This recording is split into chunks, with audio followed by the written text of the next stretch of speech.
एक समय की बात है, एक गांव में एक साधु रहता है। उस साधु की एक खास बात थी कि वो साधु जब भी नाचता था तो गांव में बारिश होने लगती थी।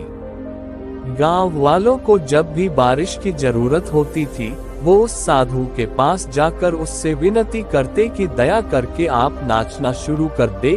और जैसे ही साधु नाचना शुरू करता, वैसे ही गांव में बारिश शुरू हो जाती थी। कुछ समय के बाद शहर में रहने वाले 4 लड़के गांव में घूमने के लिए आए हुए थे। गांव में जब उन लड़कों को यह बात पता चली कि साधु के नाचने से बारिश होना शुरू हो जाती है, तो उन सबको इस बात पर बिल्कुल भी विश्वास नहीं हुआ। शहर के लड़के अपने आप को बड़ा पढ़ा लिखा समझ रहे थे, इसलिए उन्होंने गांव वालों को यह चुनौती दी कि हम भी नाचना शुरू कर देंगे तो बारिश होने लगेगी। यदि बारिश नहीं होती है तो उस साधु के नाचने से भी बारिश नहीं होगी। दूसरे दिन प्रातः गांव वाले उन चारों लड़कों को साथ लेकर साधु की कुटी में पहुंच गए और फिर साधु को सारी बात विस्तार से बताई। फिर उन लड़कों ने नाचना शुरू कर दिया। थोड़ी देर के बाद पहला थककर बैठ गया, लेकिन बारिश नहीं हुई। कुछ समय के बाद सभी लड़के बारी बारी से थकते चले गए और शांत होकर बैठ गए, लेकिन गांव में बारिश बिल्कुल भी नहीं हुई। इसके बाद साधु का नंबर आया। साधु ने नाचना शुरू किया।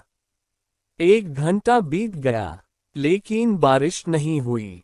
फिर 2 घंटा बीत गया, लेकिन बारिश नहीं हुई। साधु ने नाचना बंद नहीं किया और शाम होते होते बादलों की गड़गड़ाहट सुनाई देने लगी। गांव में बड़ी तेज बारिश हो गई। शहरी लड़के यह सब देखकर हैरान रह गए और उन्होंने साधु से तुरंत क्षमा मांगी और साधु से पूछा, बाबा ऐसा कैसे हो गया कि हमारे नाचने से बारिश नहीं हुई, लेकिन आपके नाचने से बारिश होने लगी। साधु ने उन लड़कों को बताया, जब मैं नाचता हूँ तो 2 बातों पर ध्यान देता हूँ। पहली बात, मैं यह सोचता हूँ यदि मैं नाचूंगा तो बारिश को होना ही पड़ेगा, और दूसरी, मैं तब तक नाचूंगा जब तक बारिश न हो जाए। सफल व्यक्ति में यही गुण मौजूद होता है।